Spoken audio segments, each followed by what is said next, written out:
बारिश के दिनों की एक सुबह कौशिक परिवार नाश्ते के वक्त डाइनिंग टेबल पर बैठा नाश्ता बनने का इंतजार कर रहा था। बहुत जोरों की भूख लग रही है। आज नाश्ता बनाने में कुछ ज्यादा देर नहीं करती नेहा ने।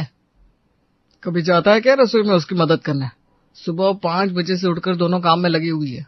आज तो काम वाली भी नहीं आई, बर्तन भी इन दोनों ने साफ किए हैं। क्या आज मीरा फिर से नहीं आई? महीने की 2 छुट्टियों की बात हुई थी, 4 छुट्टी तो पहले ही मार चुकी थी मीरा। आज 5वीं छुट्टी कर ली। बहुओं की बिना गलती है, सर पर चढ़ा रखा है उसे। आते ही काम वाली को चाय नाश्ता पकड़ाएगी तो यही होगा ना। तो क्या करे मम्मी जी, मीरा को काम से निकाल कर रोज खुद बर्तन साफ करें? बारिश इतनी जोरों की हो रही है, ऐसे में किसी के घर की काम वाली नहीं आ रही। मीरा तो फिर भी पिछले रोज दोनों टाइम आई थी। अरे तो कौन सा एहसान कर दिया उससे, 2000 रुपया लेती है 2 वक्त के बर्तनों के। मुझे क्या है 2 पैसे, बहुत पैसे हो गया ना तुम दोनों के पास। किसी भी आम घर की तरह सास बहुओं में यहाँ भी तू मैं हो जाया करती थी। नेहा और प्रिया सभी को नाश्ता परोसती है। तो बहू भिंडी कैसी निकली, ताजी थी ना? हाँ पापा जी, भिंडी बिल्कुल ताजी निकली। और अच्छी बात तो ये है कि किसी भी भिंडी में कीड़े नहीं निकले, वरना चाकू को बार बार धोने में ही वक्त निकल जाता है। दोपहर के लिए भी ना भिंडी ही ले आइएगा पापा जी, दोनों बच्चे भिंडी शौक से खाते हैं। पूरी 1.5 किलो भिंडी लेकर आया था मैं बहू, सारी बना ली क्या? अब कोई खाने बैठेगा तो आधा पेट थोड़ी ना खाएगा पापा जी।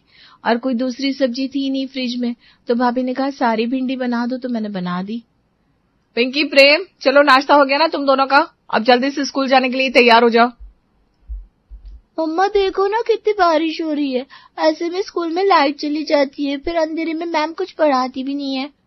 हाँ बड़ी मादी सच कह रही है, मेरे भी क्लास में पढ़ाई नहीं हो रही आजकल। आधे बच्चे तो बारिश के कारण पहुंच ही नहीं पाते। मुझे भी लगता नहीं कि आज बस आएगी। रहने दो ना प्रिया, एक दिन दोनों घर पर रुक जाएंगे तो कोई आफत नहीं आ जाएगी। वैसे भी देखो तो कितनी तेज बारिश हो रही है। करण और सौरभ अपने अपने काम पर निकल जाते हैं और घर पर रह जाते हैं दोनों बच्चों के दादा दादी और उनकी माएं। 8 बजे नाश्ता करने के बाद 11 बजे तक प्रेम के पेट में फिर से चूहे दौड़ने लगते हैं। वो सीधा रसोई में जाता है। मम्मा भूख लग रही है, दोपहर का खाना कब तक बनेगा? अरे हाँ, दोपहर में बनाने के लिए फ्रिज में कोई सब्जी नहीं है। तू एक काम कर प्रेम, मैं तुझे सब्जियों की एक लिस्ट और एक थैली देती हूँ, जाकर अपने दादाजी को दिया, तब तक मैं तेरे लिए मैगी बना देती हूँ। एक हाथ में छतरी, दूसरे में थैली और जेब में बहू की दी हुई सब्जियों की लिस्ट लिए मोहन सब्जी मार्केट निकल जाता है। ये रोज रोज शिमला मिर्च कहाँ इस्तेमाल होती मुझे समझ में नहीं आता। कहाँ है मार्केट में शिमला मिर्च, कहीं दिखी नहीं रही। और बहू कह देगी पापा जी आप जानबूझकर शिमला मिर्च नहीं लाए। ये सामने तो रखी है शिमला मिर्च चाचा जी, चश्मा साफ कर लो, चश्मे पर पानी की बूंदे पड़ी है ना इसलिए दिख नहीं रही है। 100 रुपए पाव है, बताओ कितनी दूं? क्या 100 रुपए पाव, यानी कि 400 रुपए किलो? अरे सुबह सुबह पी कर आ गया है क्या तू? जाइए 10 दुकान में पूछकर मोल भाव कीजिए, शायद कहीं कम में मिल जाए शिमला मिर्च। पूरे मार्केट में मेरे अलावा कोई शिमला मिर्च नहीं बेच रहा, बताइए कितनी तोल दूं? अरे नहीं चाहिए भाई, कोई जबरदस्ती है क्या? वो भी कितने की दी? ये 80 रुपए की। 80 रुपए किलो? नहीं चाचा जी, 80 रुपए का पीस।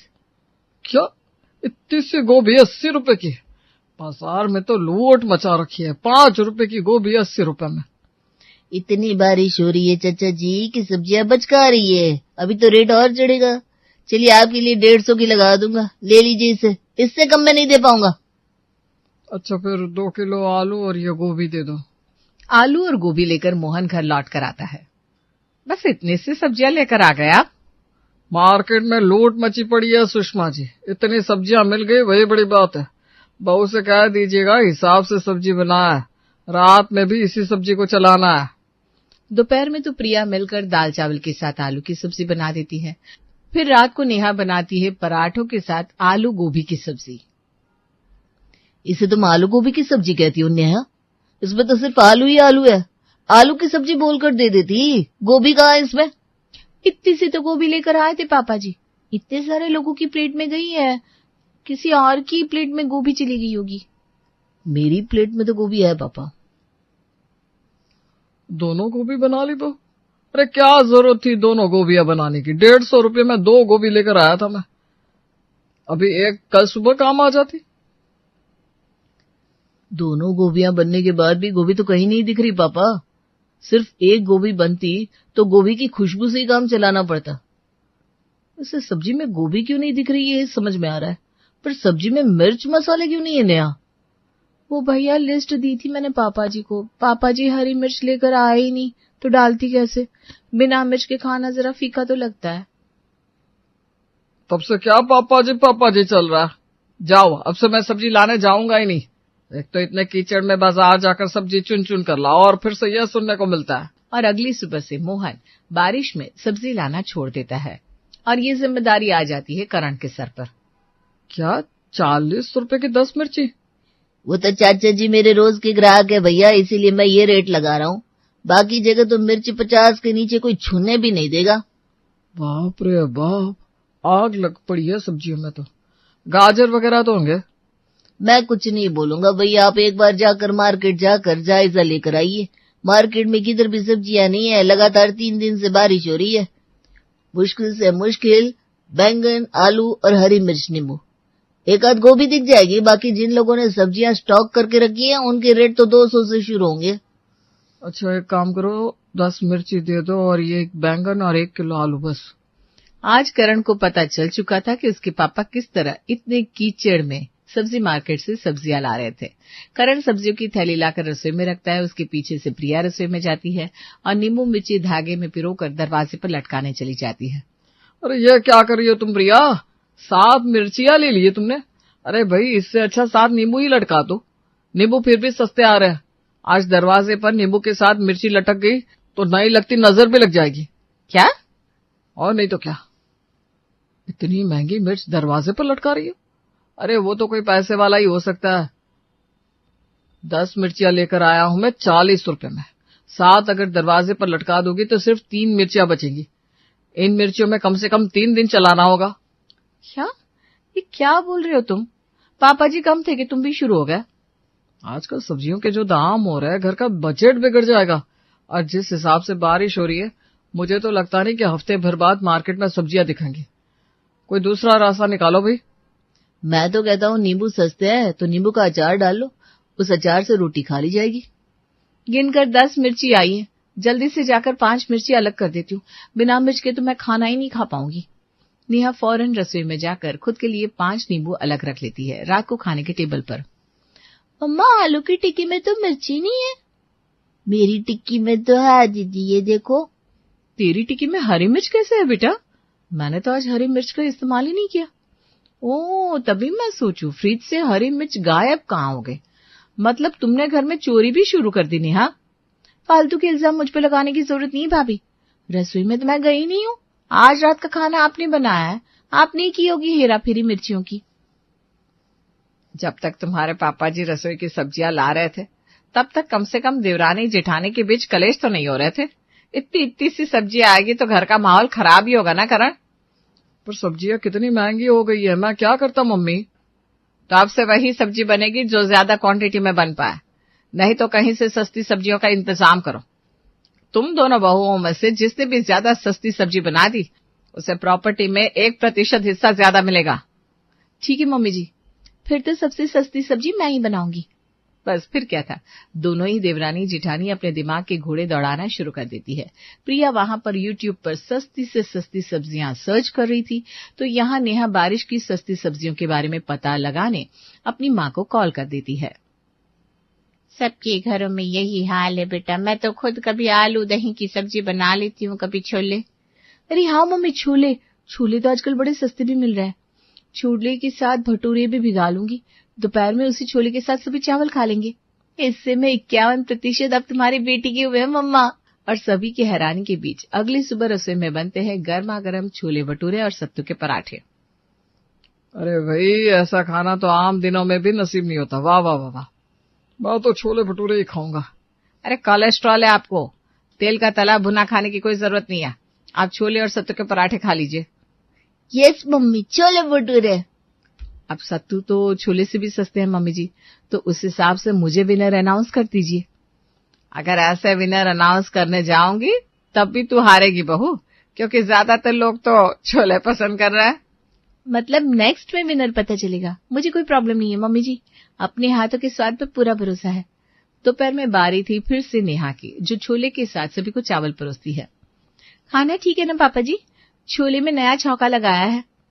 ठीक क्या, एक नंबर खाना है बहू, बहुत स्वादिष्ट। पर ये तो चीटिंग हो गई ना मम्मी जी। सुबह छोले भटूरे बनाए, दोपहर में उसी छोले के साथ चावल परोस दिए। तो तुम भी ऐसी चीटिंग कर लो बहू, मैंने तो मना नहीं किया। अब रात को देखते हैं तुम क्या बनाती हो, फिर दी जाएगी जजमेंट। प्रिया पूरी शाम यही सोचती रहती है कि अब क्या बनाया जाए। कुछ समझ में नहीं आ रहा, बिना सब्जी की सब्जी कैसे बनाऊं मैं? नहीं, कुछ तो करना पड़ेगा। अगर नेहा जीत गई तो मुझसे 1% ज्यादा प्रॉपर्टी का हिस्सा उससे मिल जाएगा। लगता है दिन भर घर पर बैठी रहती हूँ इसलिए दिमाग काम नहीं करा। जरा मोहल्ले में एक चक्कर लगा कर आती हूँ। प्रिया अपने मोहल्ले में वॉक करने जाती है, जहाँ एक सब्जी वाली अपनी रेडी ली सब्जी बेचने आई थी। थैले में भर के लाई हूँ ताजगी की बहार, ले लो बहना सब्जी क्योंकि फिर नहीं मिलेगा ऐसा व्यापार। भिंडी 100 की, गोभी 150, मिर्ची 400 में लूट लो लूट लो। मिर्ची 400? इतनी सस्ती क्यों? 4000 बोल दे। एक काम कर, ये रेडी लेकर ना सुनहार की दुकान पर चली जा, सही कीमत मिलेगी वहां। लूट मचा रखी है सब्जियों की, इसलिए मैंने तो सब्जियां खरीदना ही छोड़ दिया। सब्जियां खरीदना छोड़ दिया भाभी, तो फिर आप क्या बनाती हैं? हमारे घरेलू सब्जियां कम पड़ गई है क्या प्रिया? बेसन के गट्टे बना ले, पापड़ की सब्जी बना ले, चने की सब्जी बना ले, या पपीते का अचार बना ले, कितना कुछ तो है। हाँ, अब ये सब्जियां ही मेरे जीवन में लाएंगी बहार। प्रिया तो बड़ी खुश थी और सॉर्टेड भी, क्योंकि उसके पास आज 4 सब्जियां बनाने का ऑप्शन था। इसमें से वो चुनती है आलू चने की सब्जी। आलू चने की सब्जी के साथ छोटी छोटी पूरियां तलकर प्रिया रात को सभी को परोसती है। ये तो कमाल हो गया भाई। 2-2, 4-4 किलो की सब्जियां लाकर भी ऐसा स्वादिष्ट खाना नसीब नहीं हो रहा था जो आजकल हो रहा है। आलू चने की सब्जी के साथ में पूरी, वाह वाह वाह वाह। सिर्फ यही नहीं पापा जी, पपीते की चटनी भी बनाई है, मीठी मीठी सी। वो पपीते बहुत सस्ते हैं ना। आपको अगर मम्मी जी ने पूरियां खाने नहीं दी तो आपके लिए पानी में तलकर पूरियां बना दूंगी। लगता है बाजी तो प्रिया ले जाएगी मम्मी। तो नेहा, तुम्हें अपने बचाव में एक और मौका चाहिए या मैं अभी ही विनर अनाउंस कर दूं? हे भगवान, कहीं भाभी जीत ना जाए। मुझे भी एक और मौका चाहिए मम्मी जी, मैं इससे भी अच्छा और सस्ता खाना बनाकर दिखा सकती हूँ। यही तो मैं चाहती हूँ कि तुम दोनों की लड़ाई में हम लोगों को सस्ती सब्जियां खाने को मिलती रहे। ठीक है, फिर कल सुबह नाश्ते में देखते हैं कौन क्या बनाता है। रात को ही नेहा फ्रिज में दही जमाने के लिए रख देती है। मुश्किल से 5 मिनट में सब्जी बन जाएगी और रोटियां तो मैं और भाभी साथ में मिलकर बना ही सकते हैं। कल अगर 8 बजे उठूंगी तो भी कोई दिक्कत नहीं है। आराम से आज रात सोऊंगी मैं। सुबह 6 बजे का अलार्म लगा लिया है ना प्रिया? फिर मुझसे कहोगी याद क्यों नहीं दिलाया? जरूरत नहीं पड़ेगी करण, ऐसी कोई सब्जी बनानी ही नहीं कि नींद खराब करनी पड़े। मेरा काम तो मुश्किल से 2 मिनट का है। 8 बजे उठूंगी ना, तभी भी सबको नाश्ता मिल जाएगा। चलो मुझे सोना था, गुड नाइट। हर रोज सुबह 5:30-6 बजे तक उठने वाली सुषमा की बहू है, आज आराम से 8 बजे उठकर नहा धोकर 8:30 बजे रसोई में जाती है। लगता है इस कंपटीशन को बड़े हल्के में ले रही हो तुम दोनों। पता है ना 9 बजे तक सभी नाश्ता करते हैं। आप फिक्र मत करिए मम्मी, नेहा को मुश्किल से 10 मिनट लगेंगे। आज तो बाजी नेहा मार जाएगी समझिए। और प्रिया को तो उतना वक्त भी नहीं लगेगा। मैं तो चाहता हूँ मम्मी की मेरी प्रिया ही जीत जाए। बड़े दिल से कंपटीशन में पार्टिसिपेट कर रही है वो। कोई भी जीते, आजकल जो मुफ्त में सब्जियां खाने का मजा आ रहा है और उन सब्जियों में जो स्वाद आ रहा है, वाह वाह वाह वाह, उनकी तुलना तो किसी चीज से हो ही नहीं सकती। मैं तो चाहता हूँ ये कॉन्टेस्ट ऐसे ही चलता रहे। अभी 20 मिनट पहले ही रसोई में गई दोनों बहुएं पापड़ की सब्जी और आलू दही की सब्जी के साथ रोटियां सेक कर बाहर लेकर आती हैं। इतनी जल्दी तुम दोनों ने नाश्ता भी बना लिया? और सभी की रोटियां भी सेक कर रख दी है मम्मी जी, ताकि हम दोनों भी बैठकर खा सके। आजा नेहा, बैठ जा, मम्मी जी विनर घोषित करने वाली है। आलू दही की सब्जी की खटास को देखकर मुझे तुम्हारे लिए बहुत बुरा लग रहा है प्रिया। चलो कोई बात नहीं, अब विनर अनाउंस कर ही देती हूँ। हे भगवान, लगता है मम्मी जी को आलू दही की सब्जी ज्यादा पसंद आ गई। कहीं नेहा की सब्जी के आगे मेरी पापड़ की सब्जी हार गई तो। नहीं मम्मी जी, 1 मिनट। आपने कल नेहा को एक चांस दिया था तो एक चांस मुझे भी मिलना चाहिए ना। यही तो सुषमा चाहती थी, कि कॉन्टेस्ट चलता रहे और चलता भी जाता है। मूंग दाल मंगौड़ी की सब्जी, बड़ी की सब्जी, सेव टमाटर की सब्जी, दाल ढोकली, क्या क्या सब्जियां नहीं बनाई गई सुषमा के घर में, और वो भी ना बराबर दामों पर। इसी तरह पूरे 20 दिन निकल जाते हैं और आज ताजी ताजी धूप आसमान में उगती है। आज बाजार जाकर लगा कि बाजार गया हूँ, वही गर्मियों वाली रौनक, वही ताजी ताजी सब्जियां। और भाव क्या चल रहा है सब्जियों के? बारिश निकली के भाव अपने आप जमीन पर आ गए। तो आज मैं इनाम घोषित कर ही देती हूँ। इनाम के 5,000 रुपए मेरी दोनों बहुओं में बराबर बटेंगे। क्या मम्मी जी, आपने 1% की बात की थी, 5,000 तो कुछ भी नहीं है। यानी हमें तो सिर्फ 2500 ही मिलेंगे। मम्मी जी, ये तो चीटिंग हुई ना। जिसे पैसे कम लग रहा है वो मुझे वापस कर सकता है। तुम दोनों ही सोचो, इतनी महंगी महंगी सब्जियां रोज आती तो कम से कम 10-15 हजार का खर्च हो ही जाता। तुम दोनों के कारण ये खर्च बचा है तो उसमें से 2,500 हजार तुम दोनों को मिलना बनता है। और जहां तक रही प्रॉपर्टी की बात, तो जिस दिन मैं मरूंगी उस दिन पता चल जाएगा किसके हिस्से में कितनी प्रॉपर्टी आ रही है। सुषमा का आइडिया जानकर पूरा परिवार जोर जोर से हंसने लगता है। कमला दीदी, तुम्हारी ये सब्जी की रेसिपी तो सच में लाजवाब है। इतने सालों बाद भी वही स्वाद है। धन्यवाद कोकिला। और तुम्हारे हाथ की मिठाई, उसकी तो बात ही अलग है। आज भी सब तुम्हारी मिठाई के दीवाने हैं। बिंदिया, याद है जब हम बचपन में यहाँ कूद कूद कर खेला करते थे? हाँ चंदन भैया, वो दिन भी क्या दिन थे। अब तो बस काम और जिम्मेदारियों में उलझे रहते हैं।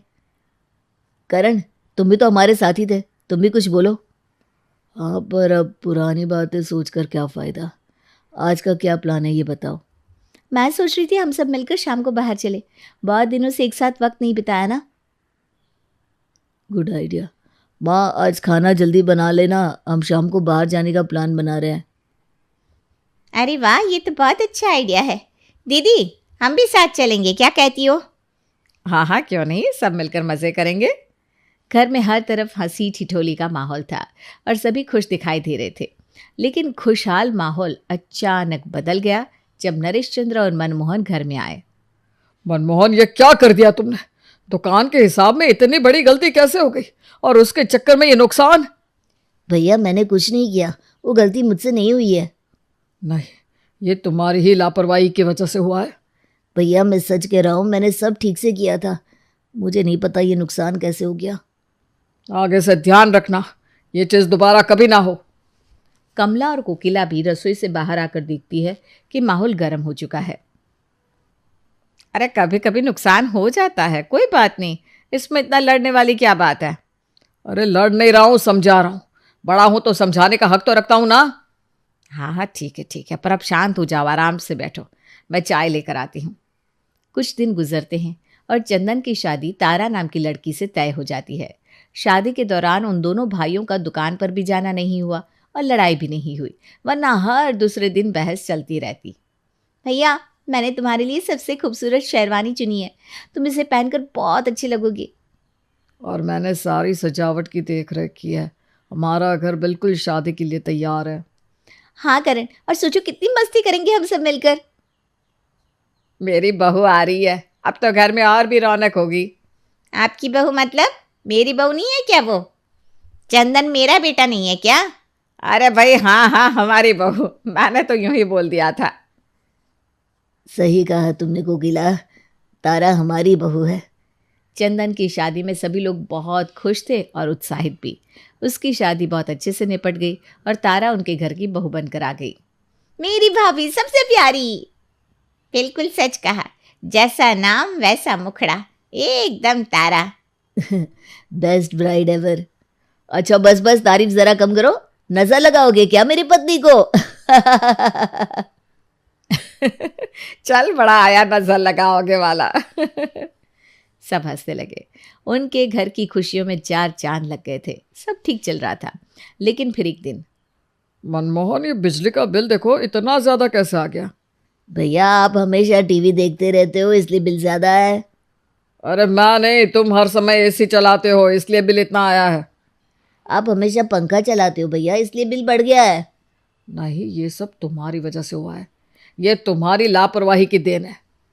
अरे नहीं भैया, ये आपकी ही गलती है, मैं तो हमेशा सावधानी रखता हूँ। बात अब और भी ज्यादा बढ़ने लगी और कमला और कोकिला बीच बचाव करने आ गई, पर उनकी बहस रुकने का नाम ही नहीं लेती। अरे क्या हो रहा है, क्यों लड़ रहे हो दोनों? आप लोग थोड़ा शांति से बात करो ना। नहीं, इसकी लापरवाही की वजह से घर और दुकान दोनों जगह नुकसान हो रहा है। अच्छा लड़ो मत, आराम से बैठकर बात करो। भैया मैंने कुछ गलत नहीं किया, आप ही हमेशा मुझे गलत समझते हो। अरे तुम ही सब खराब कर रहे हो, क्यों समझते नहीं हो ये बात? अरे चुप हो जाओ, बच्चे देख रहे हैं। दीदी इन्हें समझाना बेकार है, पता नहीं क्या हो गया है पिछले कुछ समय से दोनों को। हुआ यह है कि अब तुम्हारा पति शायद काम नहीं करना चाहता, इसलिए दुकान के सारे काम बिगाड़ रहा है। ऐसा कुछ नहीं है, मैंने कोई काम बिगाड़ा नहीं है।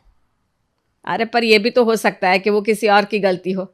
आप लोगों की दुकान में एक मुनीम जी भी तो है ना, उनसे बात करिए। मुनीम जी पिताजी के समय के काम करने वाले हैं, मैं उनकी ईमानदारी पर शक नहीं कर सकता।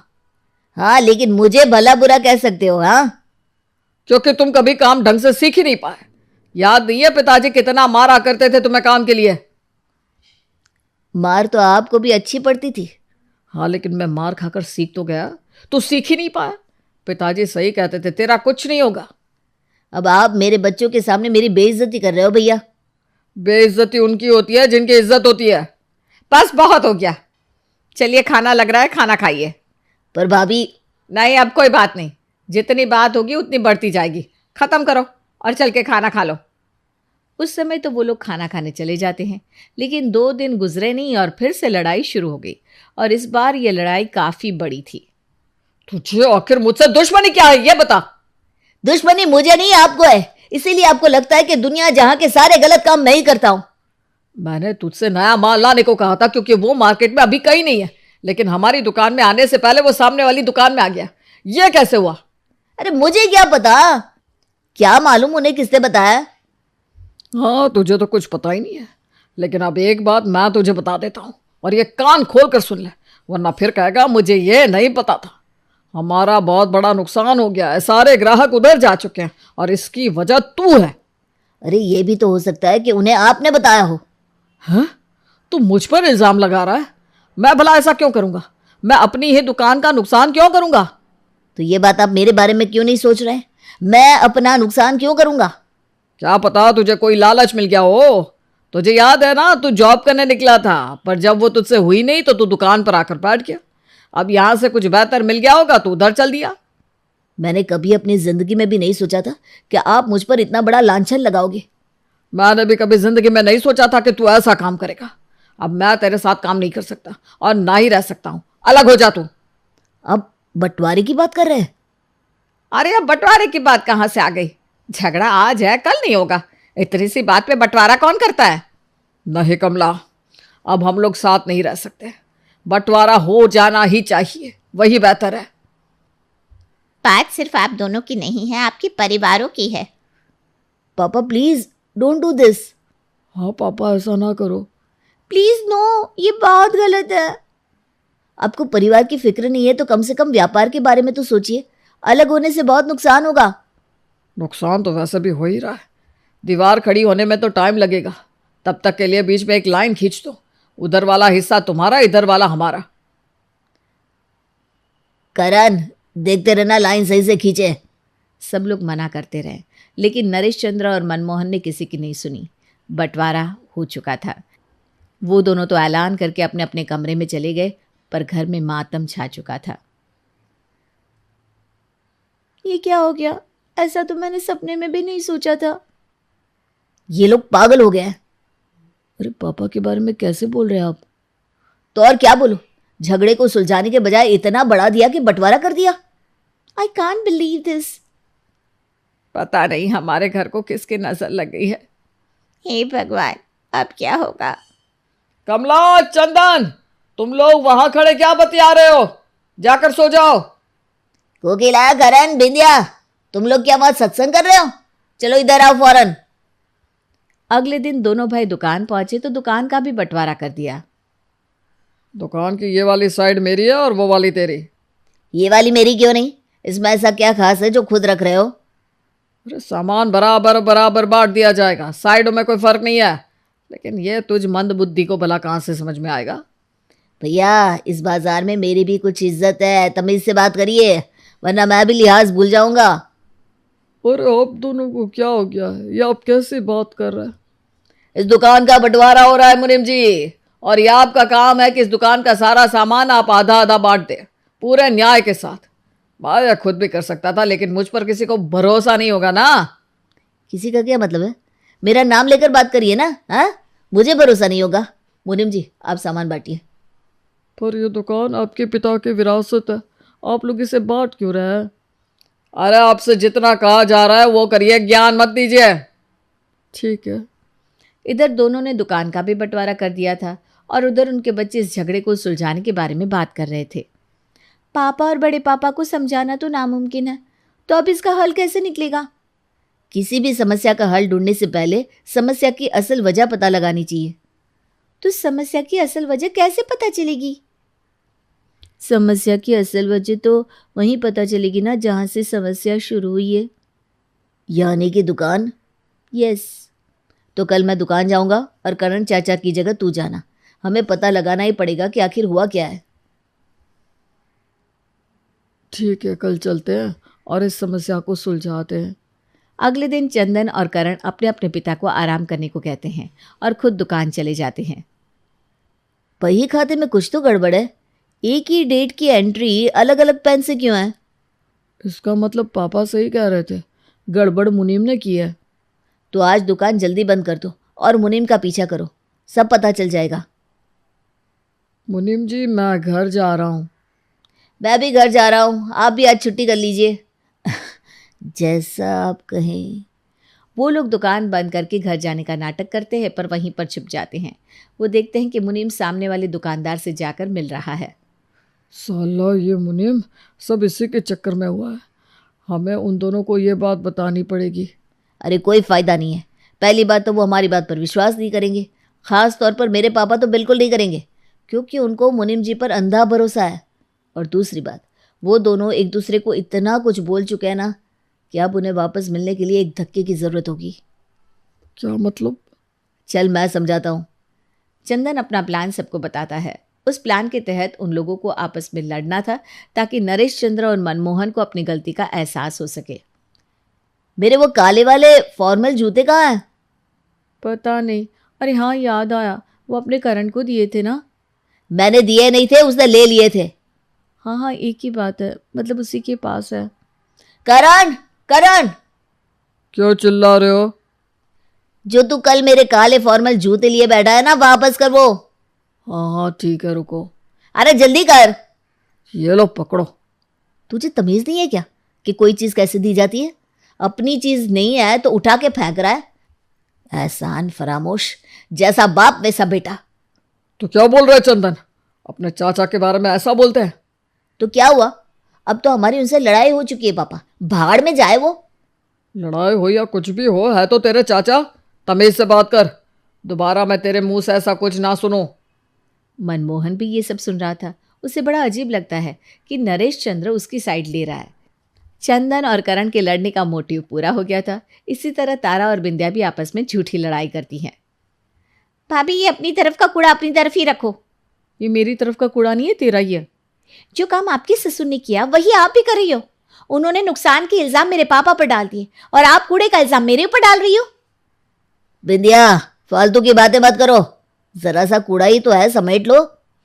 पर वो उनकी साइड का है ना पापा। ये क्या है, इनकी साइड उनकी साइड? छोड़ो, समेट लो।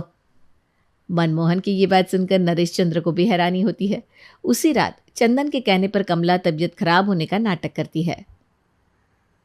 अब तुम्हें क्या हो गया कमला? चंदन जल्दी से एम्बुलेंस बुला बेटा। फोन नहीं लग रहा पापा। अरे तो जल्दी कुछ और इंतजाम कर। क्या हो गया? मम्मी की तबीयत बहुत ज्यादा खराब है और एम्बुलेंस भी नहीं मिल रही है। करण, तेरा दोस्त यहीं पास में रहता है ना, उसके पास कार है, उसे बुला कर ले आ जल्दी। अरे इनके लिए मैं क्यों कार बुलाऊं? ये तो हमारे दुश्मन है। अरे थप्पड़ पड़ जाएगा अगर दोबारा ऐसी बात करी तो। चल फोन लगा। सॉरी, लगाता हूँ। नरेश चंद्र मनमोहन को थैंक यू कहना चाहता था, लेकिन उसका ईगो बीच में आ गया और वो कुछ नहीं बोल पाया। कमला का झूठा चेकअप हुआ और वो अगले दिन घर आ गई।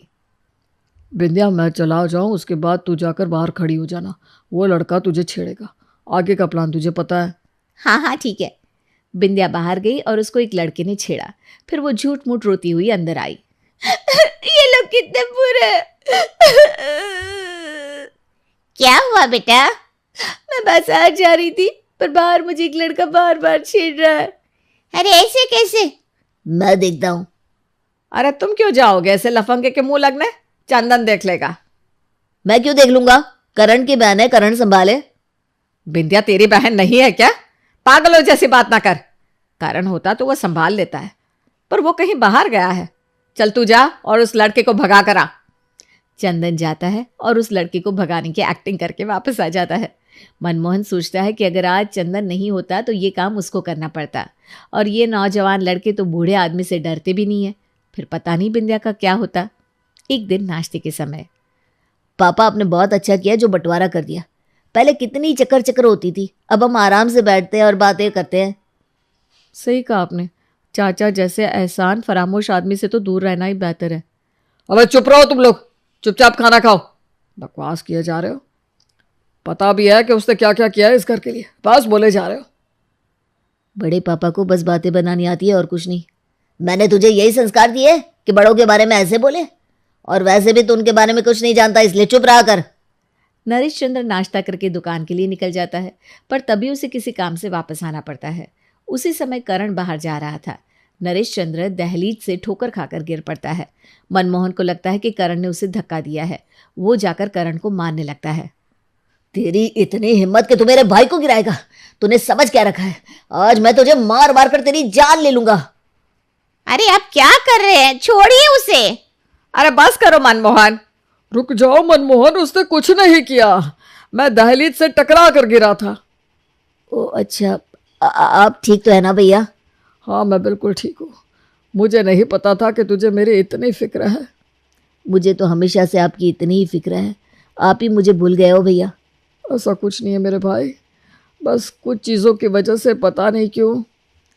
वो सारी चीज़ें मुनीम ने बिगाड़ी है। चंदन भैया बिल्कुल सही कह रहे हैं। हमने अपनी आंखों से देखा था कि वो मुनीम सामने वाली दुकान के मालिक से मिल रहा है। उसने आप लोगों को धोखा दिया है। तुम लोगों की वापस से दोस्ती भी हो गई। हमारी तो कभी लड़ाई हुई नहीं थी। ये सारी लड़ाइयाँ तो झूठी थी, आपको एहसास दिलाने के लिए कि आप लोग एक दूसरे से कितना प्यार करते हो। और ये जो कुछ हो रहा है ये सिर्फ एक गलत फहमी है और कुछ नहीं। मुझसे गलती हो गई कि मैंने बाहर वाले की बात पर विश्वास किया और अपने सगे भाई की बात पर नहीं। हम दोनों को ही मुनीम की हरकतों पर नजर रखनी चाहिए थी भैया। ये हम दोनों की गलती है।